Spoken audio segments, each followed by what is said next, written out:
Halo semuanya, apa kabar? Kali ini aku akan menjelaskan materi sejarah Indonesia kelas 12 semester 1 mengenai perkembangan politik dan ekonomi masa demokrasi terpimpin. Demokrasi terpimpin adalah konsep sistem pemerintahan yang didasarkan pada ideologi Pancasila. Kekuasaan dalam demokrasi terpimpin terpusat pada Dwi Tunggal yang terdiri dari presiden dan wakil presiden. Konsep demokrasi terpimpin lahir karena gagalnya kabinet-kabinet dalam demokrasi liberal, serta gagalnya Dewan Konstituante hasil pemilihan umum 1955 yang tidak dapat menyelesaikan penyusunan Undang-Undang Dasar yang baru. Konsep demokrasi terpimpin diajukan oleh Presiden Soekarno pada Februari 1957 yang berisikan dibentuknya Kabinet Gotong Royong yang terdiri dari wakil-wakil semua partai ditambah dengan golongan fungsional. Juga dibentuk Dewan Nasional yang beranggotakan wakil-wakil partai dan golongan fungsional dalam masyarakat dan berfungsi sebagai pemberi nasihat kepada kabinet baik diminta maupun tidak. Latar belakang demokrasi terpimpin adalah Dekret Presiden tanggal 5 Juli 1955. Presiden Soekarno mengeluarkan Dekret Presiden pada 5 Juli 1955 didasari oleh gagalnya konstituante untuk membentuk undang-undang baru. Pembentukan undang-undang yang baru merupakan sikap pemerintah untuk menggantikan Undang-Undang Dasar sementara tahun 1950 yang tidak sesuai dengan kondisi kehidupan masyarakat Indonesia.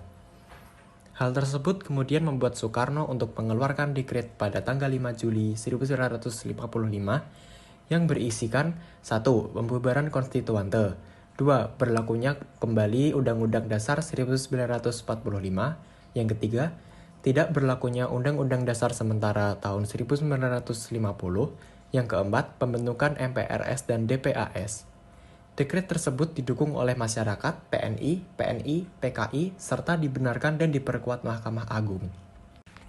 Kemudian ada kehidupan politik. Kehidupan politik sendiri dibagi menjadi dua, yaitu kehidupan politik dalam negeri maupun kehidupan politik luar negeri. Kehidupan politik dalam negeri membahas mengenai banyak hal. Yang pertama ada kedudukan presiden. Berdasarkan Undang-Undang Dasar 1945, kedudukan presiden berada di bawah MPR. Akan tetapi, pada kenyataannya MPRS tunduk pada presiden. Presiden menentukan apa yang harus diputuskan oleh MPRS. Yang kedua ada pembentukan MPRS. Presiden Soekarno membentuk MPRS berdasarkan penetapan Presiden nomor 2 tahun 1959.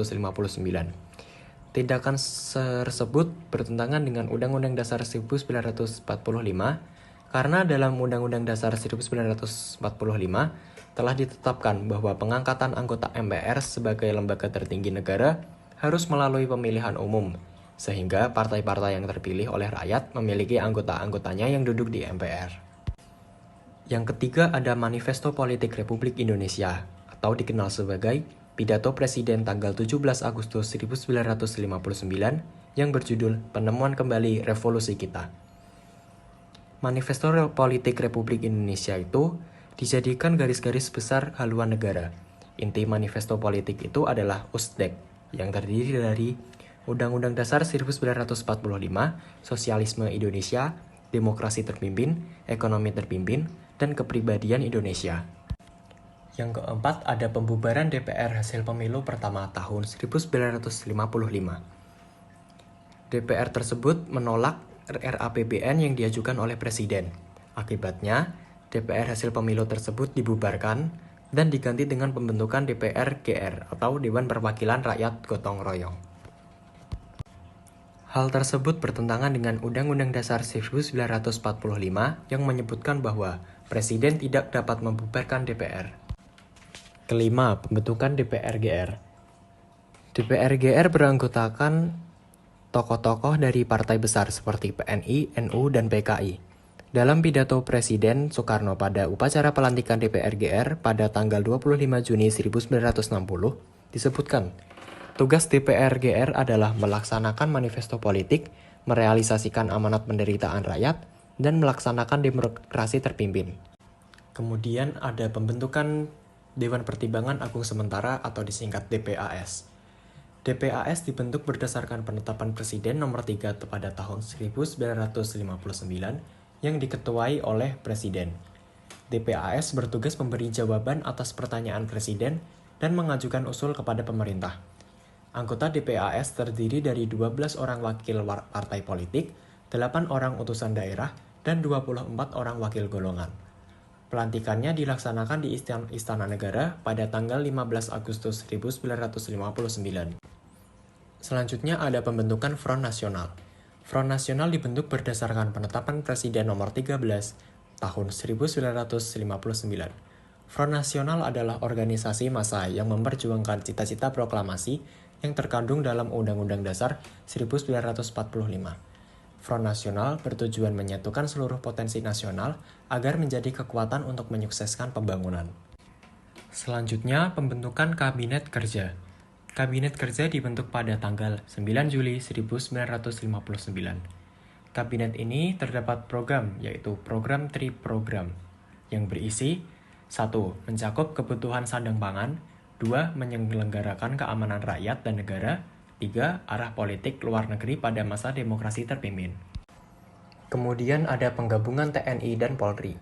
TNI dan Polri disatukan menjadi Angkatan Bersenjata Republik Indonesia, atau disingkat ABRI, yang terdiri dari 4 angkatan, yaitu TNI Angkatan Darat, TNI Angkatan Laut, TNI Angkatan Udara, dan Angkatan Kepolisian. Masing-masing angkatan dipimpin oleh seorang Menteri Panglima Angkatan, yang kedudukannya langsung berada di bawah Presiden atau Panglima tertinggi ABRI. Golongan ABRI diakui sebagai salah satu golongan fungsional dan menjadi salah satu kekuatan sosial politik. Dengan demikian, ABRI dapat memainkan peranannya sebagai salah satu kekuatan sosial politik. Selanjutnya ada penyederhanaan partai politik. Penyederhanaan ini didasarkan penetapan Presiden nomor 7 tahun 1959, di mana partai politik yang tidak memenuhi syarat harus dihapuskan.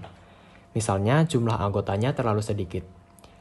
Akibatnya, partai-partai politik yang masih bertahan adalah PNI, Partai Masyumi, Partai NU, PKI, Partai Katolik, Parkindo, PSI, Partai Murba, Partai IPKI, PSII, dan Partai Perti. Kemudian ada pembubaran Masyumi dan PSI. Pembubaran Masyumi dan MPSI karena beberapa tokohnya terlibat dalam PRRI Permesta. Yang terakhir ada masuknya pengaruh PKI. PKI berusaha untuk mempengaruhi konsep terpimpin Presiden Soekarno. Hal ini membuat konsep terpimpin tersebut berporos Nasakom, yaitu nasionalis, agama, dan komunis. Nasakom dianggap berusaha untuk mengganti ideologi Pancasila. Kehidupan politik luar negeri. Yang pertama ada penyimpangan kebijakan luar negeri. Arah politik bebas aktif Indonesia menyimpang menjadi condong pada salah satu poros. Diberlakukannya politik konfrontasi pada negara-negara kapitalis, neokolonialis, dan imperialis. Politik konfrontasi ini didasarkan oleh pandangan NEVO atau Neo Emerging Force, yakni negara yang menentang, dan Old Devo, yaitu Old Established Forces, yakni negara yang ditentang. Yang kedua ada konfrontasi Indonesia dengan Malaysia. Pemerintah Indonesia tidak setuju dengan pembentukan negara federasi Malaysia yang dianggap proyek neokolonialisme oleh Inggris. Hal tersebut membuat Presiden Soekarno mengumumkan Dwi Komando Rakyat atau Dwi Kora pada tanggal 3 Mei 1964 yang berisi 1. Perhebat ketahanan revolusi Indonesia. Kedua, bantu perjuangan rakyat Malaysia untuk membebaskan diri dari nekolim Inggris. Pelaksanaan Dwi Kora diawali dengan pembentukan Komando Siaga dipimpin Marsikal Omar Dani. Komando Siaga ini bertugas untuk mengirimkan sukarelawan ke Malaysia Timur dan Barat. Hal ini menunjukkan adanya campur tangan Indonesia pada masalah dalam negeri Malaysia. Yang terakhir ada keluarnya Indonesia dari keanggotaan PBB. Presiden Soekarno menyatakan bahwa Indonesia keluar dari PBB karena tidak setuju Malaysia menjadi anggota tidak tetap Dewan Keamanan PBB. Indonesia keluar dari PBB pada tanggal 7 Januari 1965. Kemudian ada upaya pembebasan Irian Barat. Yang pertama ada pembebasan Irian Barat adalah dalam menghadapi masalah Irian Barat, Indonesia menempuh 3 bentuk perjuangan, yaitu diplomasi, konfrontasi politik, dan ekonomi. Pada tanggal 23 Agustus sampai 2 September 1949, Konferensi Meja Bundar merundingkan penyerahan Irian Barat kepada Indonesia. Tetapi, Belanda hanya membahas masalah Irian Barat, dan bukan diserahkan kepada RI. Kemudian ada konfrontasi ekonomi, politik, dan militer. Dikarenakan perjuangan diplomasi Indonesia tidak membuahkan hasil, maka dibentuklah konfrontasi ekonomi. Salah satunya pada tahun 1956, secara sepihak Indonesia membatalkan hasil KMB dan diumumkan pembatalan utang-utang Republik Indonesia kepada Belanda. Kemudian, pada tanggal 19 Desember 1961, terdapat konfrontasi militer yang diakibatkan oleh pembebasan Irian Barat.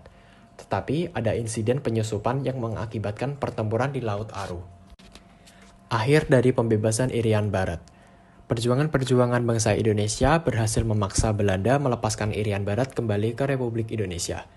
Pada 15 Agustus 1962, ditandatangani Persetujuan New York antara pihak Republik Indonesia dan Belanda, yang disaksikan oleh Sekretaris Jenderal PBB. Delegasi Indonesia dipimpin oleh Menteri Luar Negeri Dr. Subandrio, sedangkan delegasi Belanda dipimpin oleh Van Rooyen dan Schurman. Pada tahun 1969, sesuai dengan Perjanjian New York, Pemerintah Republik Indonesia mengadakan penentuan pendapat rakyat atau PPRA. Melalui PPRA tersebut, rakyat diberi kesempatan untuk memilih tetap bergabung dengan Republik Indonesia atau merdeka. Hasilnya, Dewan Musyawarah PPRA memutuskan tetap bergabung dengan Republik Indonesia. Kemudian kita akan membahas tentang kehidupan ekonomi Indonesia pada masa demokrasi terpimpin. Yang pertama ada kebijakan devaluasi mata uang rupiah. Pada saat itu, keadaan ekonomi bangsa Indonesia dan keadaan kondisi keuangan pemerintah atau negara sangat suram. Hal ini karena beberapa faktor, yaitu kekacauan politik, salah urus perusahaan asing yang telah diambil alih menambah beban di bidang ekonomi, serta pemberontakan PRRI atau Permesta. Sebagai langkah pertama, pada tanggal 24 Agustus 1959, pemerintah mendevaluasi mata uang Rp1.000 menjadi Rp100 dan Rp500 menjadi Rp50. Mata uang pecahan 100 ke bawah tidak didevaluasi. Hal ini bertujuan untuk meningkatkan nilai rupiah dan rakyat kecil tidak dirugikan. Namun, kebijakan ini tidak dapat mengatasi kemunduran ekonomi yang terjadi.